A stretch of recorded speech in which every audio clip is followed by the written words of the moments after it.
Babs, before we talk women's sports, we felt there was an urgent need to start with some basic humanity in honor of Renee Good and Alex Preddy. I do feel this country is desperate for some humanity.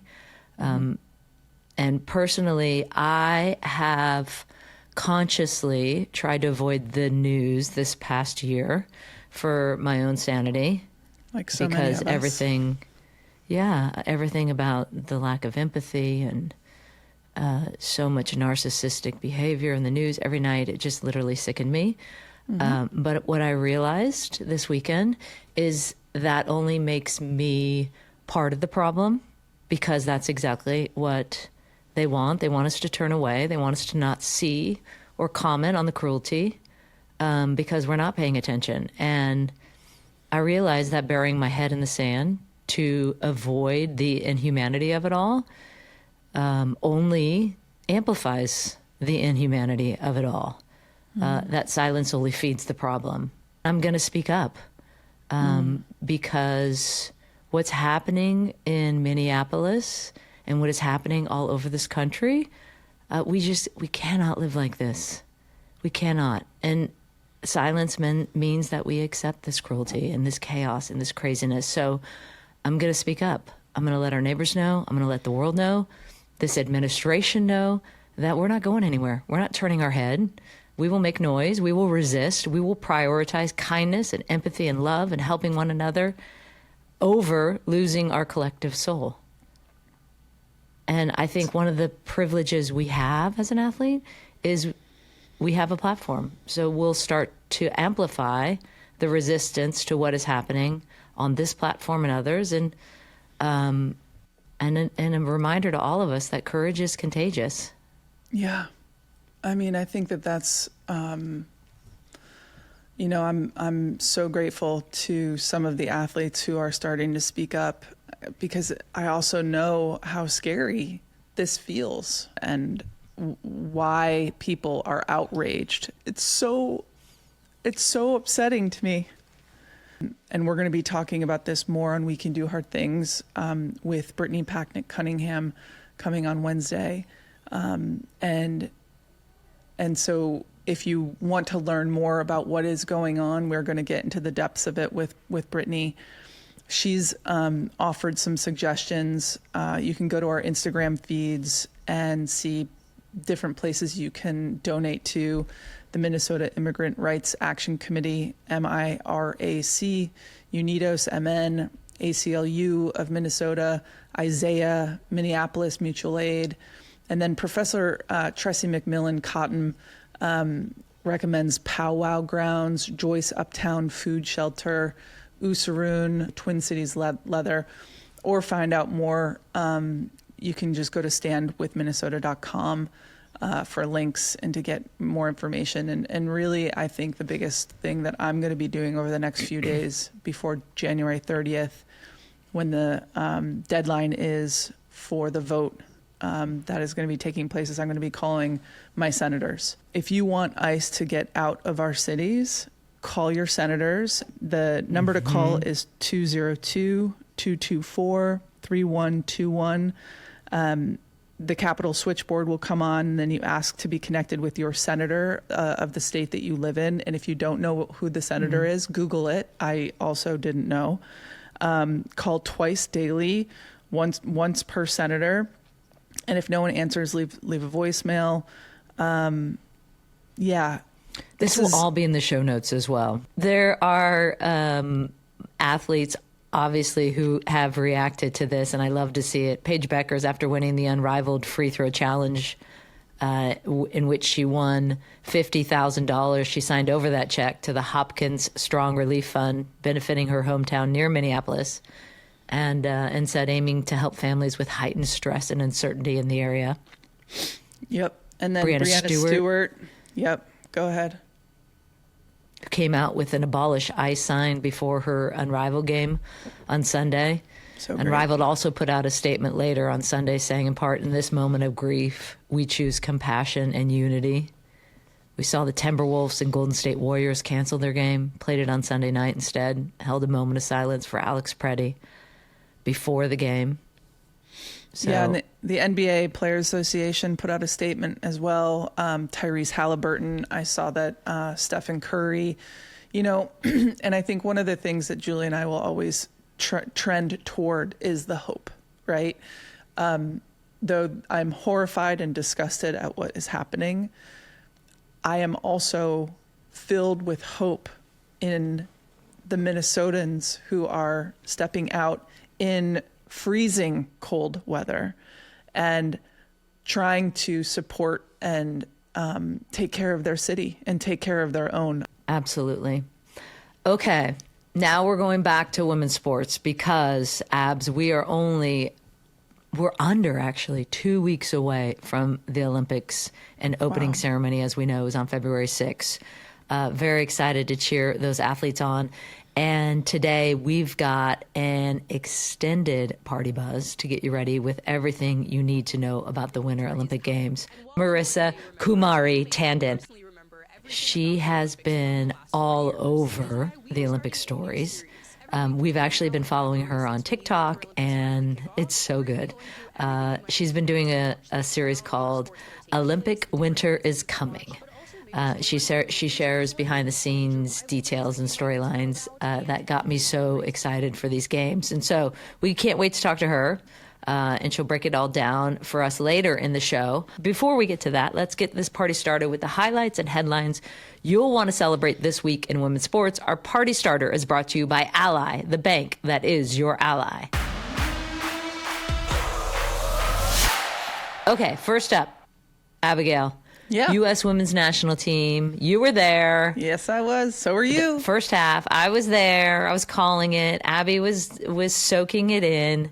And the U.S., even though it was barely 1-0 at halftime against a outmatched Paraguay, they did get Raylan Turner got her first ever international goal in her debut at the very end of the first half, and then the U.S. put in 5 in the second half.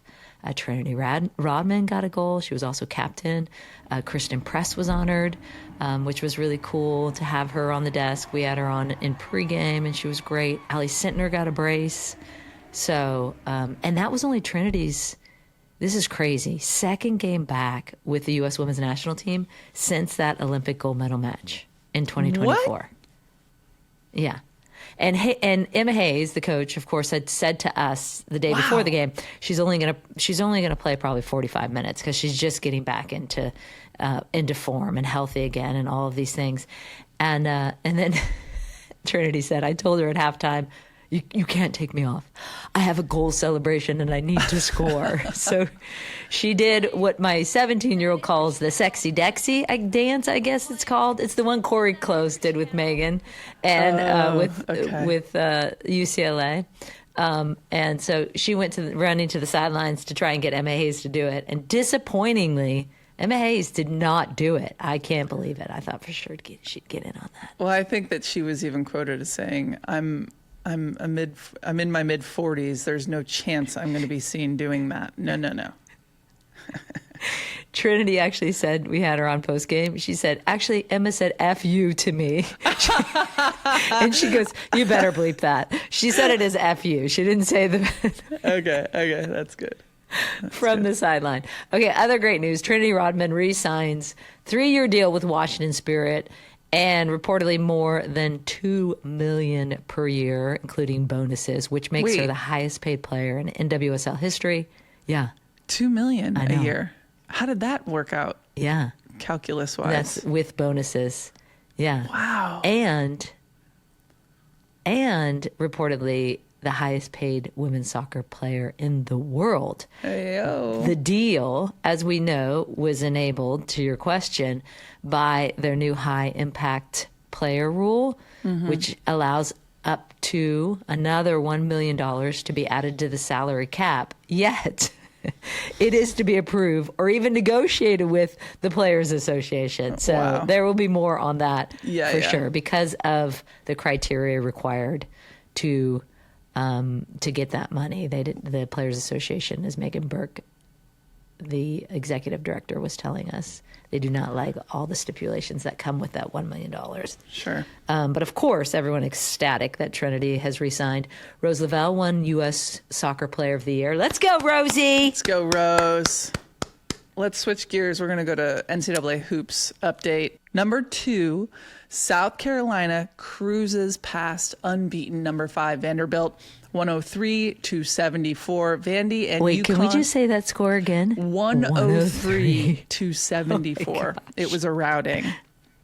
Yeah. Yeah, Vandy and UConn were the only undefeated teams left. And Tania Latson scored 21 points for South Carolina. Tessa Johnson added 20. Vanderbilt had won a school record 20 straight games to start the season, but had no answer for South Carolina, who have won 19 straight over Vanderbilt. Okay, drama for our last topic. Australian Open. You know we love some good drama. So I was like, we got to get this in. Naomi Osaka, I don't know if you saw it, but her jellyfish-inspired look. Did you see that as she came into her game? No. You didn't? No. Match. I think they say match in tennis. She came into her match. Oh, sorry, match. Thank you. You have to see it. We'll show it on the YouTube, of course. You'll see it in this B-roll. But it's like she had this veil on, and it was very flowy. And she had Nike in her team, and they designed it. It's so cool, off of a character in a book that her daughter was reading, in like a children's book. Door. Okay, I have to look. Jellyfish. Hold on. I gotta look on my computer. It's crazy. And obviously she didn't play in it. She just came to the game in it. What in the world? Right? And she's got a full-on good? A full-on big hat. No Billie Jean bling Labubu that I'm aware of yet. She's got an umbrella, like she brought veil, it to the Open. A butterfly on like a big bucket cowboy hat. It's so good. Wow, Naomi, you're doing something. So she beat Sorana Kirstea, and in the handshake at the net, abs, Kirstea offered kind of this like frosty, weird, like quick, she was pissed. Quick. And it turns out, really quick. It turns out she was upset over Osaka's audible. She was kind of slapping her thigh and trying to get herself pumped up, saying "come on" during play. She even complained to the umpire. And Sorana did. So I guess, and Naomi was like, "What's wrong? Why are you so frosty at the net?" And she Kirstea said, "You don't understand fair play, apparently." So it got a little frosty. Wow. I mean, what are you supposed to do? Like, that's what I don't understand. Like, in tennis, that's what she said in her post game. Like, what are you supposed to do? Osaka silent? was like, she got feisty in the post game. She was like, she could have just said, "Shut up," like she could have turned to me and been like, yeah. Apparently, she said something to the on-court umpire, but the umpire said like, "It's fine. It's not against the rules of play." Osaka later apologized and said, like, I'm sorry if you felt that was disrespectful. It's what I always do. And then Osaka abruptly withdrew from the third round due to a left abdominal injury. She says that she had experienced this before and felt the need to be cautious, particularly as her body has changed following her return from pregnancy in 2023. Okay, and more Australian Open news. Venus Williams became the oldest woman ever to compete in the Australian Open.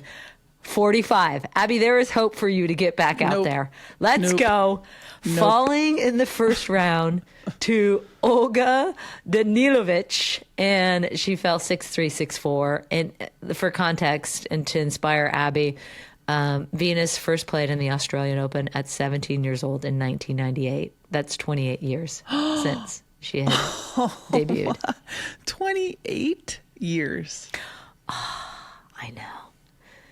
I could be wrong on this, but I did read something that if Venus had won, she would have been matched with Coco in the second game. Oh, wow. Which would have been really cool. That would have been fun. I could be wrong on that. Okay. Meanwhile, Madison Keys, defending Australian Open champ, was eliminated in the fourth round by her close friend, Jessica Pegula, And Madison beat her 6-3, 6-4 to reach the quarterfinals. And I love this so much. First of all, it was cruel. It was a cruel draw for the United States because it was basically the number 6 versus the number 9 meeting before the quarterfinals, basically guaranteeing that one American would exit. But Keys and Pegula they're very close friends. They do a podcast together called The Players Box. Oh my God. And they had just recorded a podcast the night before. I cannot wait to hear the one after the match. But this is going to be us after our next Peloton Minute to Win It, when you have to deal with the pain of losing to Julie for the first time. Oh, then Just there are saying. fighting words. Okay. Finally, top-ranked Aryna Sabalenka will take on 18-year-old American Eva Jovic. She's from Torrance. She's a SoCal kid. I love her. She's adorable. If you don't know about her, you should. I went down this rabbit hole this morning of watching her. And so Eva Jovic, 18-year-old, playing Sabalenka in the quarterfinals. That is your party starter. And thanks to Ally for sponsoring this segment. As we know, Ally is more than a bank, and their Do It Right approach helps customers unlock their economic potential and guides their efforts as a leading sponsor in women's sports. Just like us, Ally believes that when women in sports win, we all have a reason to party. Ally Bank, member FDIC. Abs, we often talk youth sports on the show. And we often give it from a parent's perspective, of course, as parents of kids who play sports. But I do think we remember well that every woman who played or plays was once a little girl that was like figuring it out on a field or a court or a track. And in our never-ending quest to keep growing our party, the Women's Sports Party, we want to stay connected to those young, youthful beginnings to make us feel younger in large part. And we want to make room for every age in the conversation. So we're starting a new segment, party people, where we shine our party spotlight on you youngins. So that means we want to hear from the party people. Do you know a youth athlete who brings something? It's not just like, oh, this person's a star, right? They bring something special with them every time they show up. So they lead with their heart, or they lift others, or they play with joy, or they understand that showing up and the way you show up matters just as much as the results. So, or maybe an athlete who has had to overcome some challenges and deserves to be recognized. So if you know a young athlete like this, we'd love to hear their story and shine a spotlight on them. Email partypeoplequestions@gmail.com and just give us a short description. Keep it tight. It doesn't need to be like a book, bless you. Just a few bullets. And hopefully we can talk about them on an upcoming segment and give you credit for finding them. Also, we need a name for the segment. I said Fountain of Youth, and everyone was like, yeah, give us some suggestions. We will take them. It is not Fountain of coming Youth. Up, everything you no. Coming up, everything you need to know about the Olympics. You do not want to miss this, party people. Do not move. I'm wondering how this would float with the new women's national team because I have a thought, right? What's up? All these Olympics and World Cups that we stayed in hotel rooms, right? Mm-hmm. And you absolutely have to get locked in.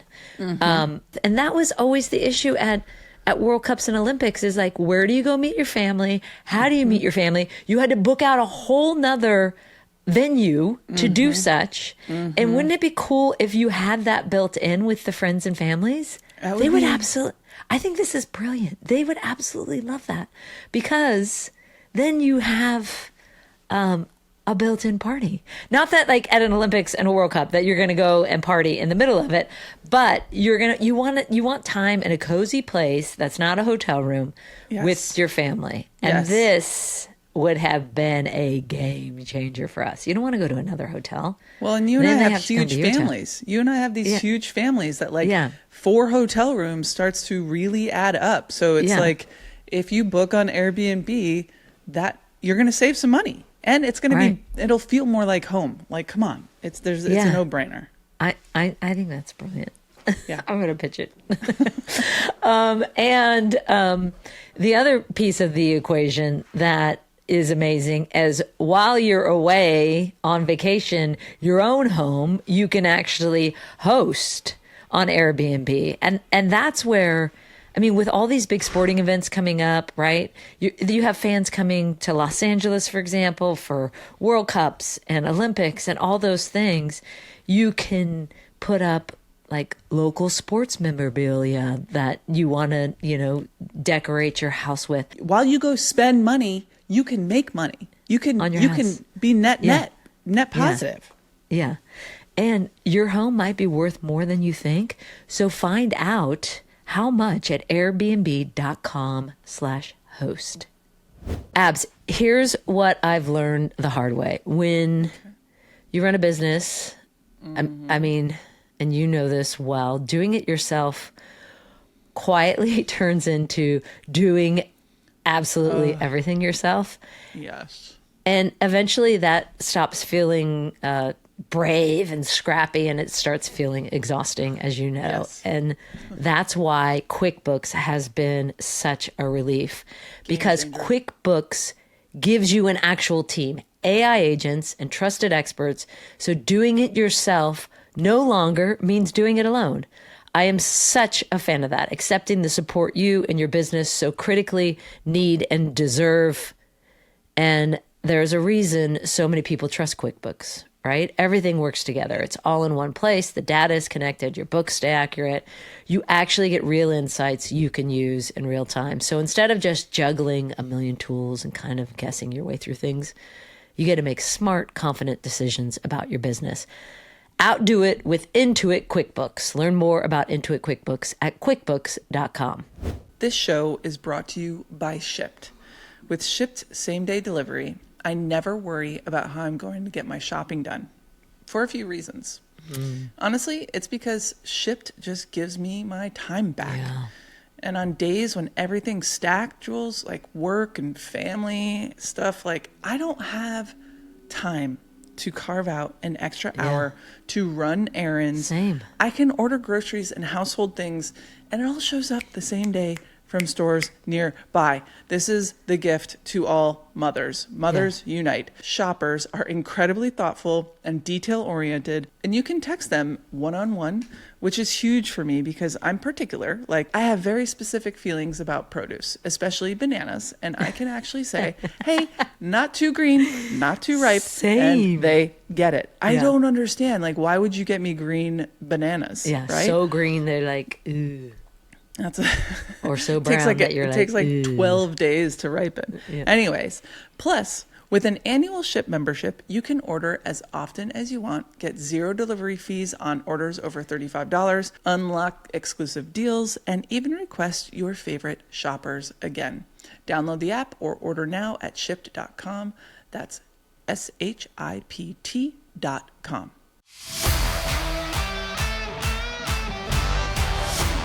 And now to the partiest part of our party, the Party Buzz with Marissa Kumari Tandon. Marissa is a writer, she's a creator, she's a podcaster. She's known for breaking down sports in a way, that's smart, welcoming, fun, all the things we love. We could not wait to invite her to the party. She's covered everything from Formula One to WNBA, NFL, PWHL, NHL, and she's been deep in Winter Olympics coverage with her Olympic Winter is Coming series. She'll be good. on the ground in Milan and Cortina. Are you going to both? At the Winter Olympics. Bring us along every step of the way. Marissa, welcome to the party. Welcome to the party, Marissa. Woo! Oh, thank you guys so much for having me. What a welcome. Hey, we try to do things right here. I love That's it. right. That's right. Abby and I were just saying we are beyond excited for this because there's so much to get to, and I don't even know where to begin. But let's start with a vibe check of like Milan-Cortina. Give us that. Yeah, absolutely. Well, one of my favorite things about this Olympics is that it's actually the most spread out Olympics in history logistically. So No way. Yeah, the Olympics are going to take place across 8,000 square miles, like more than 8,000 square miles this year. So they're split between Milan and Cortina, and then they'll also be in a number of other venues. So we have 25 venues this year, hugely spread out. And a lot of that is because of an attempt to have a little bit more sustainability in these games. So usually when the Olympics come to a city, we have to build a ton of venues. We have to build a lot of infrastructure. It can be pretty tough on the city. So expensive. Exactly. So Yeah. instead, they wanted to use as many venues that were already in existence so that we can be a little bit more sustainable, which is pretty cool.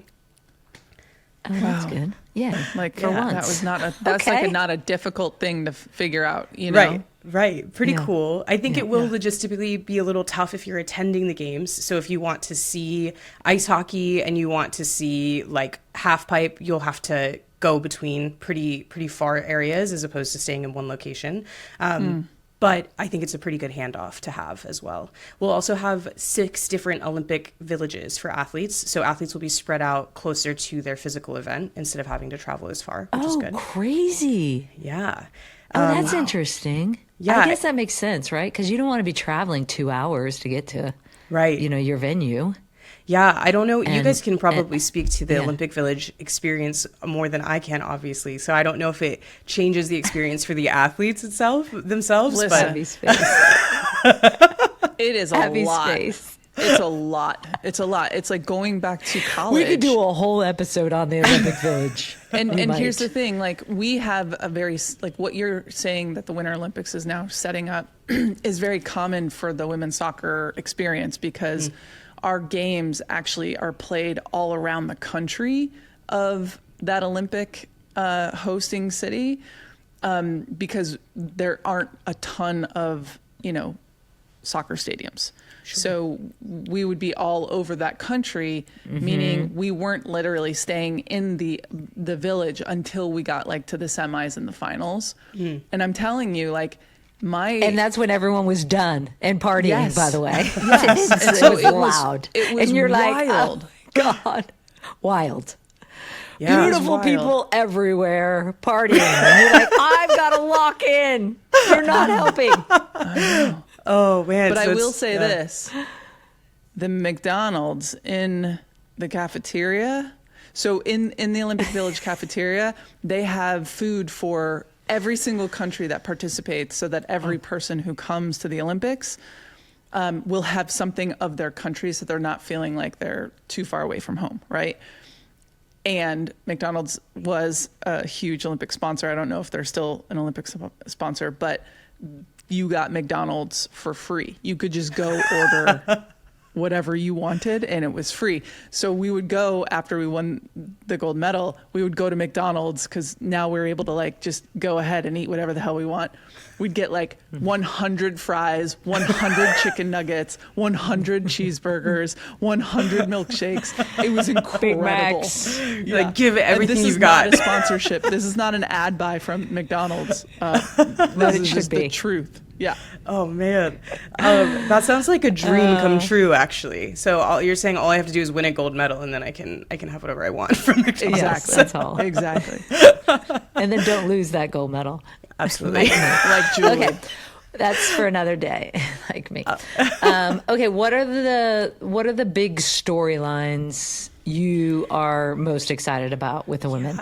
Yeah, we have a ton. Well, in general, the biggest thing that I'm very excited about is this year is the highest amount of women's athletes participation that we've had in the Winter Olympics.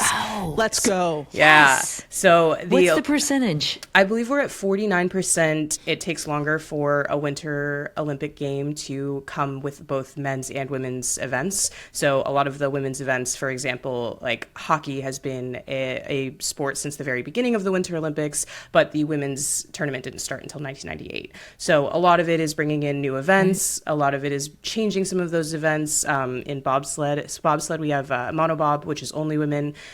So just trying to find that ability to bring it to parity, and we're getting closer every year. So very exciting. I'm very excited about the whole Lindsey Vonn and Michaela Schifrin and what's happening in alpine skiing. Oh my gosh. I So think- I don't know about you, but Yeah, no, I'm super hyped for both of them. I think they both also have these really interesting comebacks because you have Lindsey Vonn coming back with her knee surgery. She has an incredible commercial running right now where they have footage of her saying, you know, this is my last Olympics. I'm not going to be able to keep going. I wish I could. And then, of course, flash forward to now where she is just back in such an incredible way with her replacement knee surgery and being able to just to actually be at the top of her game in a way that personally I can't imagine what it would be like to think that Lindsey Vonn was out and then have to find out you have to compete against her. I would be done. Right. And then of course Michaela also has this titanium replacement stuff. You're like, okay, so we're done, right? Like I'm good. I can compete without the GOAT here. Oh no. All right. Abby wants it. Abby wants to get some titanium in her. Or you already have some, don't you? I got titanium in you? Yeah. But here's the thing, Michaela is no slouch. Michaela is like the world champion too. So like how are they competing against each other? I need to know this. Yeah, so they'll be competing directly against each other, which I think will be really interesting. Michaela also had a pretty bad injury a little over a year ago where she was essentially stabbed by one of the poles. She had a really bad crash, and she had essentially like a stab wound that she had to come back from. And the way the like World Cup was really close works, to like her lung or something, right? It was very close it was to very close to her colon, I believe. It was like a centimeter off. Yeah. It could have been a really disastrous injury. She just got very, very lucky in terms of where it went through. So wow, that's like a big difference between winter sports and summer sports, is that I don't know if there are any summer sports that you could die doing. I guess I know. I'm sure you Think could about die that. Every time they I don't know, maybe pole vault, Soccer? I guess. Something could go wrong. Yeah. Yeah. I have a question. What sport? With the skiing bit, like can you walk me through all the events? Because I know there are a few, and I do get a little confused at what is what. Sure. So alpine skiing is what Michaela Schifrin and Lindsey Vonn both compete in. So the two differences, we've got slalom and we have giant slalom. So the giant slalom is going to be sort of the faster event. These are like absolutely going down the downhill ski as fast as possible. And then the slalom is going to be a more technical event. So everyone's trying to get through these gates, and any sort of space where they would accidentally go through the wrong side or miss a gate would be points deducted from that. So the best way to think about this is regardless of which event it is, they're going very, very, very fast. But if you're competing in giant slalom, you're going faster. If you're competing in just regular slalom, you're going much more about the sort of technical side of it, making sure you hit all of those gates. And then we also have a team event, which is combined. And that is just one athlete who's a slalom athlete and one athlete who is a giant slalom athlete. That is going to be a combined score of the two athletes going down. Okay, Chloe Kim. I need to hear about her injury. Yeah. And is she going to get back? Because I'm a little worried. On. I mean, I know she's saying she's going to be back, but how is she going to train? So she's going to be, I'm going to be honest with you, I think Chloe Kim is going to surprise everybody and still do well. Chloe Kim is one of those athletes that is just so much better than everyone around her in a way that is so shocking. So if she were to win the gold medal this year, she will become the first woman to three-peat in this event. Chloe also, I think, has one of the best stories because of the fact that she comes from a place where there's snowboarding is so odd that that's the sport that she picked up. She's from Southern California, like me. So her parents took her when she was a kid. They were like, let's go to Mammoth. Let's try snowboarding one time as a family. Turns out she's amazing at it. So her dad actually ends up quitting his job and bringing her back and forth and becoming sort of her chaperone for all of her competitions, taking her back and forth so she can compete throughout the year. And then, of course, she actually qualified for the Olympics the winter cycle before she first went, but she was too young to be able to go. So with that, she ends up missing the first Olympics because she's too young. Next Olympics, busts onto the scene, wins her first gold medal. Following, wins another gold medal, and this is her chance to three-peat. The big issue is that in a practice run, she dislocated her shoulder. So with that, there was a concern that there wouldn't be an ability for her to kind of make it to the Olympics so close. But she, in fact, will be okay. She will be able to compete, but her training is going to be pretty up to the minute. So normally she would be sort of training consistently up until the Olympics. Now she'll have to rest, heal, and she'll be able to train about a week or two before, is what she's saying. That might change based off of, doctor recommendations. But I do think we'll see her compete, and I do think she sort of is one of those athletes that has it in her to be able to go, even though she's... I'm no doctor. I'm no doctor, but I also separated my shoulder 2 weeks before the 2012 Olympics. And what? Yeah, I separated my shoulder 2 weeks before the 2012 Olympics. I still have my AC joint popped over here to prove it. She's going to be just fine. Really? Yeah, she might be sore and she'll wrap it up, but she'll be fine. Okay, I think. Okay. And I know I do not know Chloe. I've never spoken to her before, but this is just my feeling. Go on, Chloe. I love Chloe. it. I feel 100% certain now that we locked it in. I think she's getting the gold. I really just want to see her have the gold and another photo with her dad. He's just the cutest. He called her the first year that she won the gold. He called her his American dream, which I thought was very beautiful. Yeah. So all right, Marissa, really I gotta ask. I think that I've told the party people this, but figure skating is my favorite Olympic sport. Yes, I love this. And I need to know all of the things about it and all of the athletes who will be competing. And will the U.S. be able to bring home a gold in figure skating in any of the events? So I will say, I know we're a women's sports show here, but we're definitely bringing home gold with the men's figure skating individual DEI segment. Nice. Okay. You gotta let him live, But Ilya Malinin is truly unlike anybody else who's ever stepped on the ice. He calls himself the quad god, and that's because he does more quad jumps than anyone ever has. He also loves a good backflip, which it was illegal until last season, and so now he's backflipping all over the place. You get no points for it, but you don't really need the points when you're landing quads and doing what that man is doing. Holy cow. Very crazy. And a quad is 4 rotations. Correct. Yeah. So he has more quads in his competition than anyone's ever managed to do. He's comparable to sort of Nathan Chen, but he actually is landing more technical quads than Nathan was. Wow. So that's definitely a gold medal coming home with the U.S. All right. But on the women's side, we do have a better shot at winning a gold medal on the women's side than we've had in a very, very, very long time. So the 3 women who are going for our individual side are, first of all, very adorable. They are very cute friends. I think they're breaking a lot of that toxicity that we know from figure skating culture. That's what I was like when I watch them. I'm like, oh my, this makes me so happy, because I do feel there is a lot of toxicity. There is, yeah, and pettiness. Exactly. Yeah, and so now we've got, Amber Glenn she was the champion at the U.S. Kind of national competition. She, at 26 years old, will be the oldest woman that we've sent to individual figure skating. So old. So hard to be so youthful and old at the same time. And then we also have Alyssa Liu, who is this really cool, punk rock alt kind of girl who's really breaking that mold. She's got these bleach chunks in her hair. She adds a new stripe every year, I think she said, which is very fun. So she's sort of got a little chunky bleach chunk going on. It's very fun. She also pierced her inside lip herself right before competition season. Herself. Yes, wow, which is so very hardcore.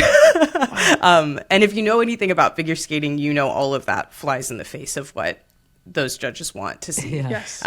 So she's very cool. She also was someone who stepped away from figure skating due to sort of mental health reasons and feeling like she just didn't love the sport anymore. So she was this childhood prodigy, and then she said, you know what, I don't want to be here anymore. I want to go to school. I want to find something else to do with my life. Took some time away and then found herself back on skates and decided that she did want to actually compete again. So she called her coach and she said, I want to come back, but I want to be the one picking my music. I want to have control over my choreography. And specifically, she said this in a 60 Minutes interview. She said, no one is going to starve me. So no one's going to tell me what I can and can't eat, which I thought was very strong. Wow, this girl needs to be on the Wheaties boxes. Literally. For this. Yeah. That is awesome. So those are our kind of big potentials in figure skating, which again is a very big shift from what we've had on the women's side for a long time. So this will be fun. Yeah, I think this year is going to be great for the program. I would say one of the other big things about figure skating that is pretty important for Team USA is we did just have a year ago a very, very big tragedy in the figure skating world. There was a plane crash where a number of young athletes coming home and their parents passed away. And so that was in the Figure Skating Club of Boston, is where most of those skaters were competing. And so we've sort of lost not only a number of parents, but a generation of young skaters that would have been sort of on their way to the Olympics as well. Oh my gosh. And I think that's a really heavy thing that a lot of these US skaters are dealing with.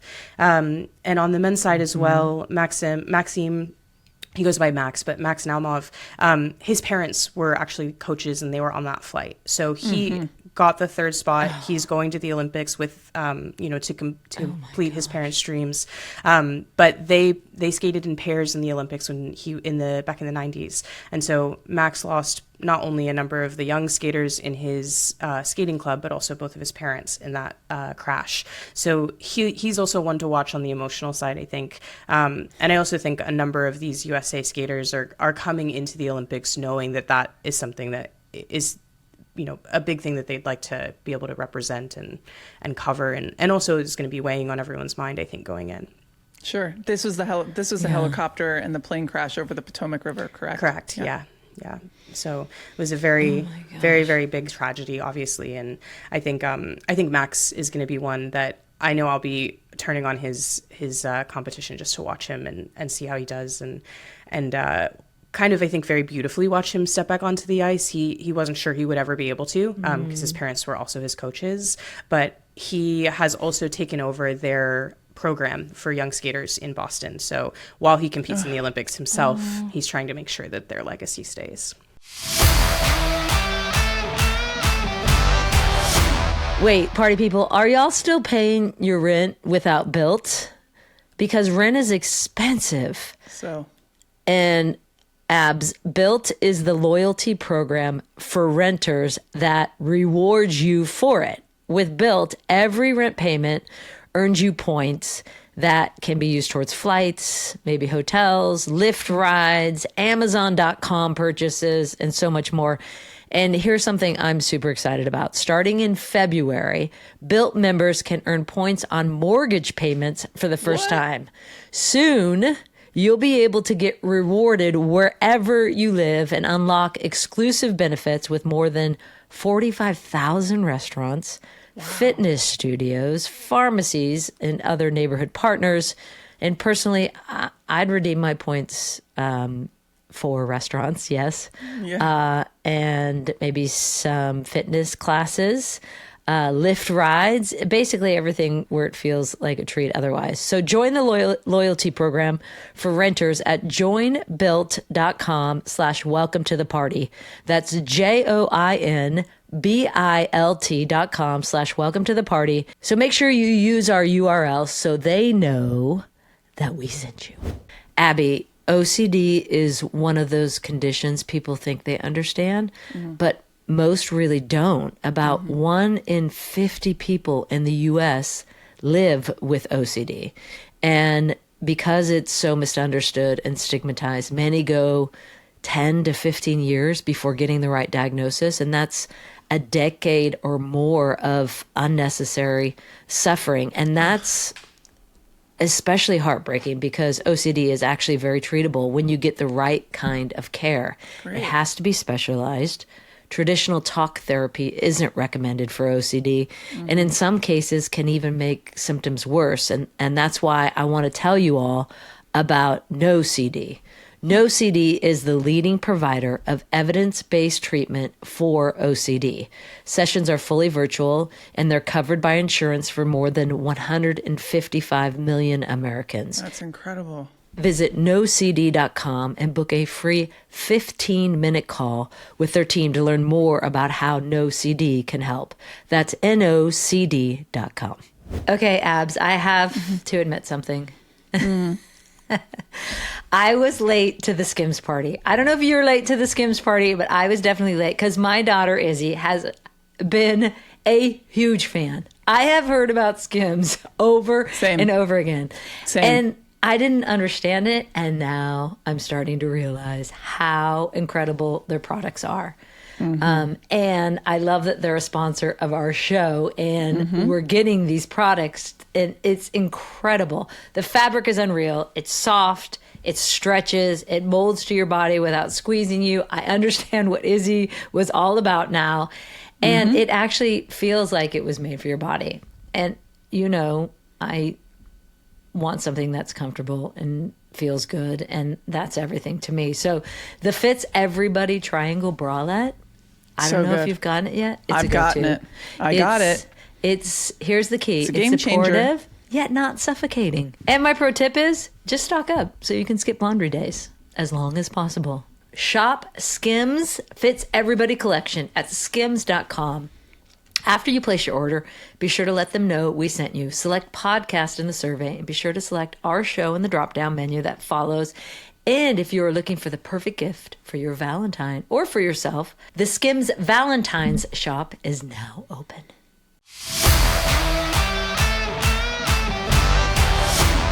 We also, Marissa, are having on the pod, we got them before they left for the Winter Games, Kendall Coyne Schofield, Olympic ice hockey player, as you know, Aaron Jackson, and Alana Myers-Taylor. And so what do you think about those three and their storylines? Like, tell us good things. Yes. Like, I so badly in Alana's 5th Olympics for her to walk away with that gold. I think it's going to be really interesting to see how she does. I think bobsled is genuinely one of the coolest competitions in the Winter Olympics. I think a lot of people don't follow it as much just because they're not necessarily aware of the sport. I don't know about you guys. This will be a very specific reference, but I was a big fan of Cool Runnings growing up. So Me too. very great movie. And relevant in that kind of reference is that Jamaica is also returning to bobsled. They have had a number of years where they didn't qualify.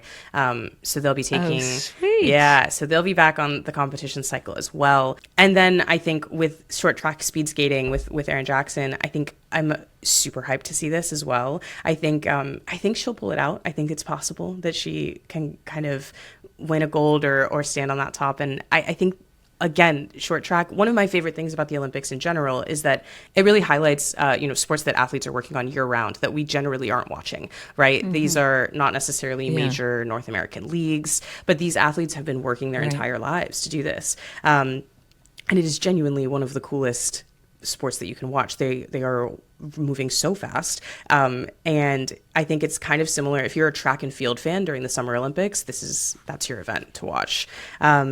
And then obviously with the ice hockey of it all, I will say, I do know you guys are heated rivalry fans from watching earlier on. Yes. So I'm not sure if you saw, but Connor and Hudson actually got to carry the Olympic flame, which was very exciting. So good. So I'm hopeful that the heated rivalry effect is coming over, because if you liked heated rivalry, if you're not watching women's hockey, you're missing out on like actual real life heated rivalry. That's right. Team USA and Team Canada have literally won every single gold medal since the tournament started in 1998. And not for nothing, there have been 2 marriages between Team Canada and Team USA hockey team members. It's so good. That's a great point. Right. I'm like, guys, if you want to watch, if you liked heated rivalry, it happens all the time in women's hockey. Literally true. Just the truth. So I think that tournament is going to be very incredible. Team USA is kind of going in with a little bit of a lead in general. We have something called the Rivalry Series that happens every year. And that's where we just have the Team USA and Team Canada national teams play a round robin tournament. So there's it's just the two of them playing, but they play 4 different games across both the US and Canada. And Team USA absolutely obliterated Team Canada. We had 4-0. Crushed. Wonderful. I love that. It was beautiful. So we're going Yeah. we're going in Swept it. with that bigger thing. And one of the unique differences between Team USA and Team Canada is actually the way that our youth of our team works. So on Team USA, we actually have a number of college players. We have a higher number of college players than Team Canada has versus PWHL players. And so Layla Edwards is actually a really big person on that team. She'll be the first Black woman to ever represent Team USA in winter Let's go. Olympics. Yeah. So she currently plays for Wisconsin, for the Wisconsin Badgers. And I think her story is pretty cool because she's very young. Obviously, she's still in college. And she is one of the best forwards in women's hockey in the world. She ultimately ended up retraining to play as a defense woman, and so she'll be playing as defense in the Olympics, which is not her actual typical slot. And it's because we have so many forwards that she was one of the few players who was able to say, I have the size to play defense. I'm willing to change my position to a position that I've actually barely played, and she's doing it well, so she can play both sides of the ice, basically. That's That would cool. be like that was us- Brandy Chastain in soccer. That Yeah. would be like us, Julie. Joy if you- Fawcett. Like, I could never go play on the back line. Yeah. No way. You could. You want to No. be good outside back. No. Good no. center back. No, defending no, was not my. no. Running backwards was not my thing. Running towards the goal was my thing. Okay, so Layla Edwards, that's exciting. And That's a great story. one of the things I think I want our folks to remember is that, these sports, these winter sports are often kind of niche. They're not necessarily in the top big 5 major league sports of the world, right? And so many of these, almost all of these athletes have to either pay their own way or rely only on endorsement sponsorship dollars in order to be able to literally compete and go to the Olympic Games. Some people need it to actually have other jobs. And so that's one of the big reasons why I love watching the Winter Olympics is because it really is a testament to these people's courage and grit and resilience in the face of it not being just handed to them on a platter, right? Like they are working for the opportunity to stand on that podium. And I just love that resilience inside of these folks who are willing to take the sacrifice and make the sacrifice. Yeah, absolutely. I will say one of the more heartwarming stories and something I would actually love to see more celebrities doing. Flava Flav last cycle did the water polo. This cycle he's doing the bobsled, and he also not only that, he got Raising Cane's to work with them as well. So if you go and buy, they're selling like this is again not sponsored, just a fact, but they're doing these dog plushies that are in bobsleds for the USA team, and a portion of the funding from those actually go to the team as part of their funding as well. That's so smart. Yeah, so it's cool. I think there's this element of sort of like Flava Flav doing the best thing you can do when you have that type of platform and say like, I know you want me in the commercial, but let's also let's bring that kind of aspect to the athletes, which is pretty cool. That's awesome. And you know what's so great about Flava Flav is the water polo gals said he is so wonderful. Like everything you would hope when you meet someone like that, he's doing it for all the right reasons. They said he cares so deeply. And so when I saw that he got on with the bobsledding team as well, I was like, look at this guy.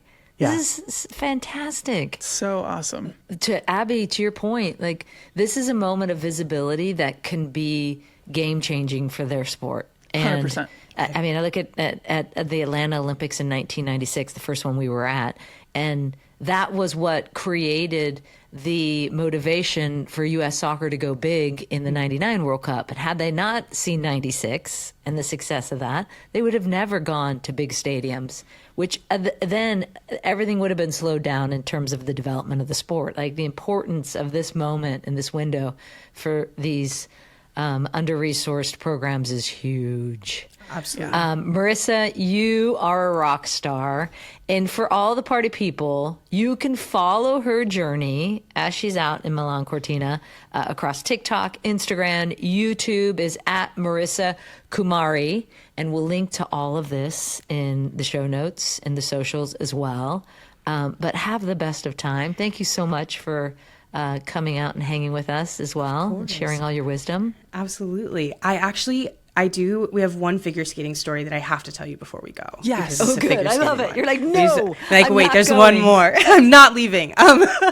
So just because I know you guys are big figure skating fans, she's not on Team USA. She'll be on Team Canada. But Diana Stellato-Dudek is the biggest comeback story that we're seeing in figure skating. She is 42 years old. She's competing in pairs. She took a huge break. And not only is she competing in pairs, but she's doing really well. She has a real shot at actually medaling in this space. She's 42 years old? 42 years old. Not only is she 42 years old, she completed the first assisted backflip, which is where your teammate helps you actually do the flip on the ice.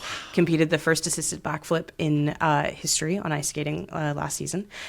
So she is huge. And not only that, I think she's going to have some really fun sort of fashion moments in these Olympics, because this is something I normally personally don't really watch, but Oscar de la Renta actually made their very first custom figure skating outfit for her in a recent competition. So she's going to be not only a star in terms of this crazy comeback, but also I think going to be one to watch in terms of like how much flash she brings to these Olympics. So I just wanted to make sure that you knew about that before we wrapped up. Wow, I can't wait to watch. That's so good. And, I wish her all the best, but, she's Team Canada and we're Team USA. So we are, in fact. Suddenly, we really love Team Canada as well. Like, it's all right. It's okay. Never heard about it, but now I'm into it. So, except in hockey, I don't love them in hockey. Oh my gosh! Can you start finding some stories of 50-year-olds returning to the Olympics? And then I'm working on it. Yeah, you're ready to go. We just got to get you a little titanium in your knee too. I can still do it. Beautiful. Awesome. Thanks, Marissa. Thank you guys so much. do you guys want to do a party pose? Your favorite party pose. All Let's right. see, for the Olympics. I'm like so millennial, you know? So for the Olympics. For the Olympics. Come on, you guys, just do something. Ready? Do Go. something cool. Okay. I was trying to do Olympic rings around my glasses Oh, that's too. so I should have done it there I feel like I can't do that, but with my glasses. very fun. Okay. Thank you Awesome. so much. Of Marissa. course. That was Thank so you guys for great. having me. Thank you. This was fun. Oh, that was fun because I know. Now I'm excited to. I know. I was already excited, but I'm really excited now. I just to like watch. having a few stories in my back pocket to talk to Glennon about, because then I can get her invested. And the fact that I think that the Peacock app and the NBC app called Peacock, I think that they will have all of the stuff kind of on demand. So it's not even like when the competition is happening that day, it'll go up and it'll live there. So you'll be able to like find it, which is very smart and very cool. I'm very excited about the figure skating, Jules. I can't wait. I'm excited for you. All right, party people. Don't forget to subscribe to the Welcome to the Party YouTube channel. And if you can take just 1 second, we would appreciate it if you can rate, leave a comment, and subscribe to the podcast on Apple Podcasts, Spotify, or wherever you get your podcasts. And be sure to follow us on TikTok and Instagram at Welcome to the Party Show, where Julie, Billy, and I will bring the party straight to your feed. Shout out to Kate Diaz for our theme music. We love it. We love you. Jules, bring it in. USA on 3. Bring it in. USA on 3. 1, 2, 3. USA, USA, USA, USA, USA, USA. ah! We had a delay. It's because I'm remote. Damn it. Welcome to the Party is an independent production brought to you by Treat Media. Treat Media makes art for humans who want to stay human. Initial Digital is our production partner, and you can also watch our full conversations on the Welcome to the Party YouTube channel and follow us at Welcome to the Party Show on Instagram and TikTok. Thanks for listening.